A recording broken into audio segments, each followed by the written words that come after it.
さん、こんにちは。プロレス観戦動画を上げているあゆむです。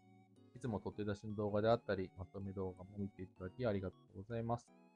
声出しするのは初めてなのですが、2023年は声をつけてのまとめ動画も上げていこうと思いますので、よろしければお付き合いください。今回は2022年プロレス観戦まとめと印象に残った6大会の紹介と題して、去年1年間で自分が印象に残った大会を紹介させていただきます。あくまでも東京女子プロレスと DDT 推しの自分が印象に残った大会ということでご了承ください。今日は2021年の12月から2022年の11月いっぱいと現地観戦したという2つの条件で絞っています。2021年の12月から2022年の11月いっぱいとしているのは、新日本プロレスの1.4に代表されるように、1月上旬の大会までがストーリーとして繋がっているのも多いので、12月から1月は切らない方がいいかなというところからです。であれば2022年の2月からですね、2023年1月いっぱいの方がいいんじゃないかとも思ったんですけど、そうすると年間のまとめとしてなんだかしっくりこないので、2021年の12月から2022年の11月いっぱいとしてみました。必要となる期間はまた来年どうするのか考えてみようと思いますが、試行錯誤しながらやってみたいと思います。現地観戦したという条件をつけているのは、配信で見ている大会と現地観戦している大会では単純に比べるのが難しい気がするというのが理由です。これも今回やってみた上で次回変えるかもしれません。とりあえず試行錯誤しながらになりますが始めてみます。まずはじめに条件に当てはまる大会を並べてみました。思っていた以上に現地観戦ができた1年で37大会を現地で見ることができました。単純計算すると1年のうちの10分の1の日付でプロレスを見ているということになります。おそらく人生で一番プロレスを見た1年だったかもしれません。そんな中でどんな大会に何回行ったのかを整理してみるとこうなりました。やっぱり推しの東京女子プロレスと DDT がダントツで、東京女子が14大会、DDT が11大会と、時点の全日本プロレスの3大会に対して群を抜いています。自分が好きなプロレスがこの2つの団体ということもあって、当然といえば当然なのですが、全日本プロレスやスターダム、新日本プロレスなども行っています。シードリングやガトムーブなど、初めての観戦をすることができたし、団体ではなかったんですが、プロレスラーのコスチューム作りをずっと手掛けてきたブランドであるプランジャズの記念大会に行けたのもこれまでになかった傾向で楽しかったです。ツイッターでチケットを手配したのもプランジャズの記念大会が初めてでした。では、ここから印象に残った6大会を紹介していきますが、一つずつ大会を一言でまとめるキャッチコピーを紹介してから大会を紹介していきます。1つ目の大会のキャッチコピーは、50周年でも変わらず明るく楽しい激しいプロレスです。その大会は、2022年3月21日に大田区総合体育館で開催された全日本プロレスのチャンピオンズナイト3 15th アニバーサリーツアーです。タイトルの通り、新日本プロレス同様に50周年記念ということもあって、ビッグマッチを精力的にやっていて、気になった大会がいくつも開催された1年でした。日本武道館大会に行けなかったのは残念でしたが、このオタク大会は一つ前の後楽園ホール大会で、宮原健人対アブドーラー小林の参加戦があり、試合後に石川修司が挑戦表明をした際に、この試合見に行きたいと思って購入した大会で、メインイベントの宮原健人対石川修司を見に行ったと言っても過言ではない大会でした。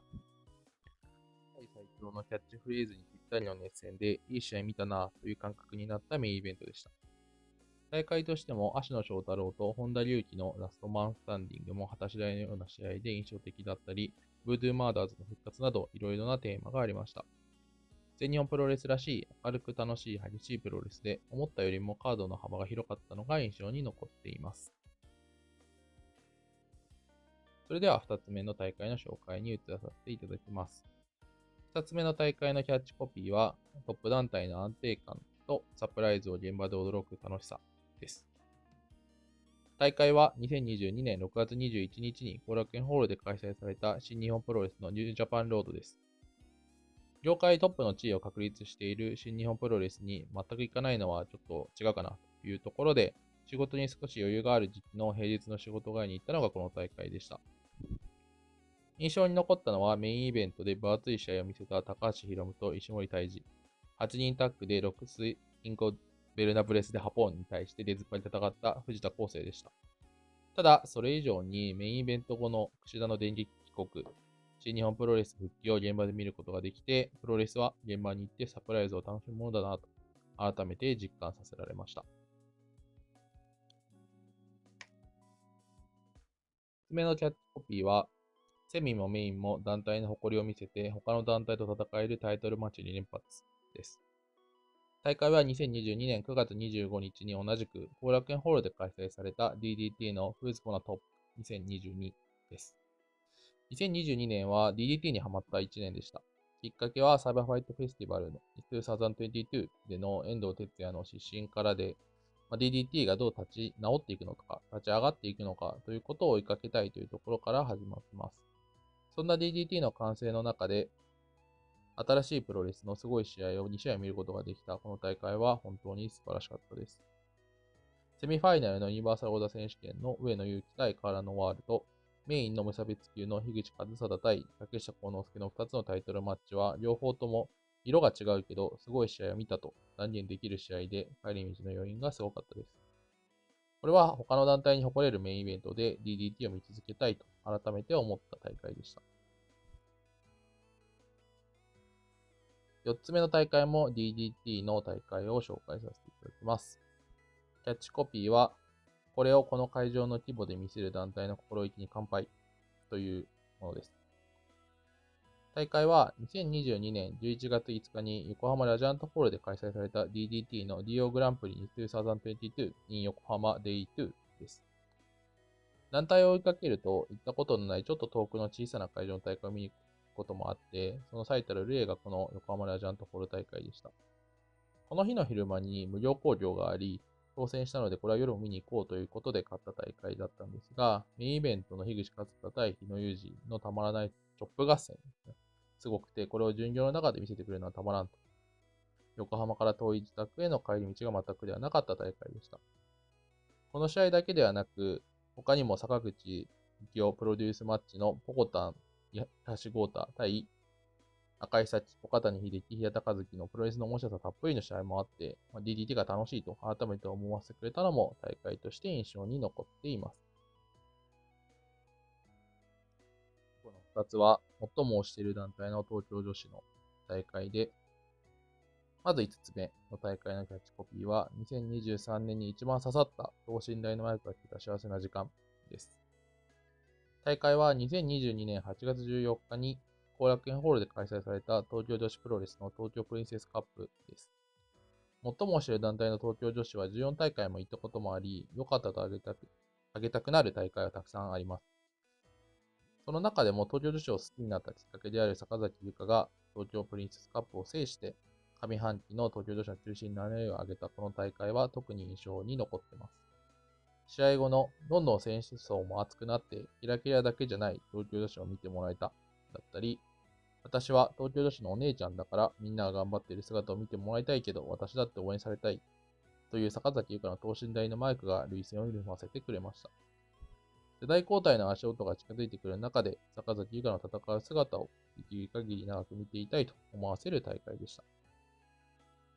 2022年に見た大会の中で印象に残った6つの大会の紹介の最後も東京女子の大会を紹介させてください。キャッチコピーは、マットの上からたどり着いた両国技館で物語を詰め込んだ大会です。大会は、もちろん2022年3月19日に両国技館で開催された東京女子プロレスのグランドプリンセス2です。2021年から東京女子にハマった新参者で、マットの上で試合をしていた時代を知らない自分なんですが、1年ぐらい追いかけている中で、東京女子プロレス初進出となったこの両国技館大会は、2022年に見た大会の中では自分的にはナンバーワンの大会でした。東京女子プロレスに思い入れが芽生えてきて、出ている選手が分かってきて、これまでの物語もそこそこ見ているからこそ、ストーリーもしっかり楽しむことができました。ほぼ全ての試合がここまでとこれからの登場女子の歩みを全てぶつけて次のステージに進むことを感じさせた興行で、この大会を生で見ることができた喜びは今でも変わりません。長野ジュリアデビュー戦から始まり、男女との対抗戦、ハイパーミサオと高木三四郎の一騎打ち、上福由紀と飛鳥の戦い、天満のどかと愛の雪の最初で最後の姉妹対決、美意識軍の全員集合、志田光の東京女子参戦から三大タイトルマッチと続いていきました。メインイベントの煽り V は東京女子プロレスの歴史がバッチリ詰まった素晴らしいものでしたので、加入している方はぜひレスリーユニバースで見てみてください。こうやって見ると印象に残った大会は一つの試合の凄みだけじゃなくて、ストーリーや事件も含めて印象に残るんだと感じます。2023年の今年もどんな大会に出会えるのかをワクワクしながら、2022年皆様の印象的な大会があれば教えてください。ご視聴ありがとうございました。